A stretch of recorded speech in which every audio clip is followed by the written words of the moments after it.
Hai, perkenalkan nama saya Cindy Langini dari Politeknik Negeri Manado, kelas 4 Manajemen Pemasaran. Pada saat ini saya akan menjawab soal-soal yang telah diberikan. Yang pertama adalah, jelaskan marketing revolution yang Anda pahami.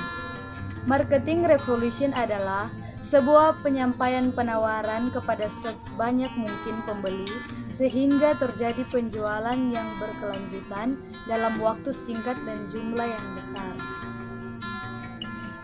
Pada dasarnya, istilah marketing revolution itu bermula dari kata marketing yang sudah dikenal selama ini.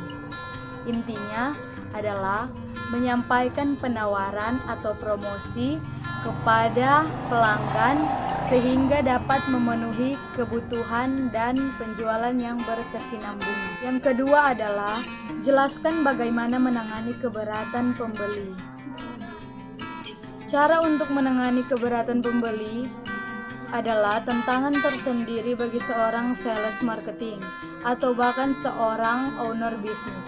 Memang setiap aktivitas penjualan tidak selalu lancar-lancar saja.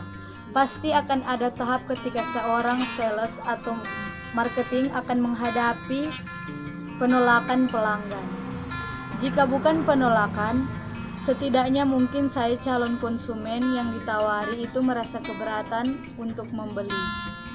Menciptakan penawaran menarik untuk mengembangkan bisnis sebuah perusahaan tentu memerlukan sebuah strategi pemasaran. Strategi pemasaran yang baik pasti akan mencakup banyak hal.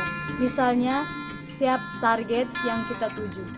Bagaimana cara kita berkomunikasi dengan mereka, serta bagaimana mereka bisa menjadi pelanggan sertai kita dan membuat produk yang menarik dan dipercaya oleh masyarakat.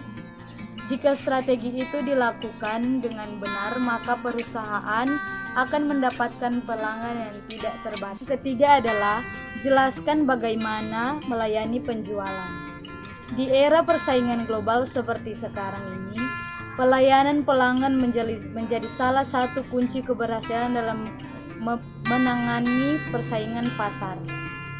Pelayanan pelanggan yang ada era sebelumnya menjadi perhatian perusahaan bidang jasa seperti bank atau asuransi saja. Kini sudah menjadi pengetahuan yang wajib bagi seluruh perusahaan dari berbagai bidang usaha, apakah itu manufaktur maupun perdagangan, serta juga bagi semua ini atau departemen. Penjualan atau selling merupakan sarana utama di antara kegiatan pelayanan di dalam penjualan dan pembeli barang. Dalam transaksi jual beli dilakukan perundingan, persetujuan mengenai harga dan serah terima barang berikut dengan pembayaran. Penjual yang paling diharapkan oleh seorang pembeli ialah adanya perasaan yang bersahabat, sopan santun, serta memperhatikan segala bentuk keinginan dan kebutuhan para pembeli. Jika para penjual bisa memberikan kesan persahabatan kepada pembeli, maka dalam transaksi jual beli tersebut akan menimbulkan suasana yang menyenangkan. Sementara itu, para pembeli akan merasa kurang puas jika para penjual bertindak kurang bersahabat atau bahkan sikapnya tidak menyenangkan. Yang keempat, jelaskan ciri-ciri atau kondisi fisik dan penampilan yang harus dimiliki oleh seorang salespeople milik Anda. Yang harus diperhatikan penampilan oleh salespeople adalah wajah, yang terutama adalah bagian ini. Karena sebagai salespeople, kita harus selalu perhatikan kebersihan wajah. Pakaian. Sebagai salespeople, pastikan bahwa cara untuk berpakaian ketika bertemu dengan calon konsumen atau konsumen tetap harus selalu perhatikan cara berpakaian. Rambut. Ketika bertemu dengan pelanggan, harus diperhatikan tata rambut, jangan sampai berantakan. Usahakan rambut harus tetap rapi ketika bertemu dengan pelanggan. Kuku. Pastikan juga kuku Anda dipotong secara teratur, jangan sampai terlihat jorok. Sepatu dan ikat pinggang. Pilih warna sepatu yang cocok dengan pakaian kita. Begitu juga ikat pinggang. Harus selalu memakai ikat pinggang ketika bertemu dengan pelanggan. Yang terakhir adalah jelaskan karakter, sifat, dan mental yang harus dimiliki oleh seorang salespeople menurut Anda. Yang pertama adalah optimisme.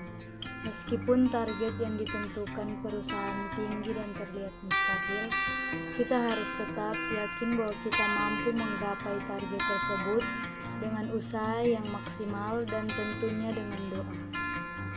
Yang kedua adalah kesadaran diri. Selain optimis, kita juga harus memiliki kesadaran diri. Kesadaran diri yang dimaksud ialah kita tahu apa yang menjadi kekuatan dan kelemahan kita sebagai seorang sales. Yang ketiga adalah empati. Hal ini mencakup perilaku terhadap mood dan emosi pelanggan. Dimulai dari mendengarkan dan mengamati, kita harus mampu ikut merasakan apa yang dirasakan pelanggan. Kemudian adalah jujur. Kejujuran merupakan hal yang utama yang harus dimiliki seorang sales. Saat kita jujur dengan customer, mereka akan memandang positif terhadap kita. Begitu juga dengan produk atau jasa yang ditawarkan. Kemudian adalah mental disiplin. Prospek maupun pelanggan tidak ada yang suka dengan sikap sales yang suka mengalur-ngalur waktu untuk semua hal yang berhubungan dengan bisnis. Prospek tidak menyukai sales yang menunda-nunda meeting, menghabiskan waktu yang lebih lama saat meeting, dan hal-hal yang menunjukkan tidak disiplin. Jika Anda ingin mendapatkan penjualan dan banyak pelanggan, maka Anda harus memiliki mental disiplin dalam setiap pekerjaan yang Anda lakukan. Kemudian mental untuk selalu belajar. Setiap tahun ada perubahan arah pasar yang perlu diketahui oleh salesperson.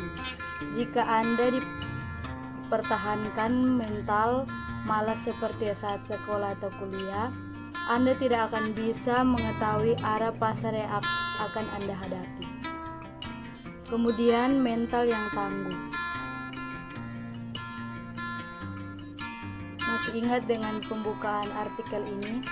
Kondisi-kondisi yang kami sebutkan pada pembukaan artikel yang merupakan kondisi yang paling pengaruh pada mental seorang salespeople. Untuk itu, diperlukan mental yang tangguh dalam menghadapi semua penilaian negatif. Kemudian memiliki mental yang selalu siap dalam setiap kondisi. Selalu siap menerima penolakan, siap untuk melayani pelanggan, siap membantu pelanggan, dan semua hal yang dapat meningkatkan kepribadian Anda. Kemudian sifat ketegasan.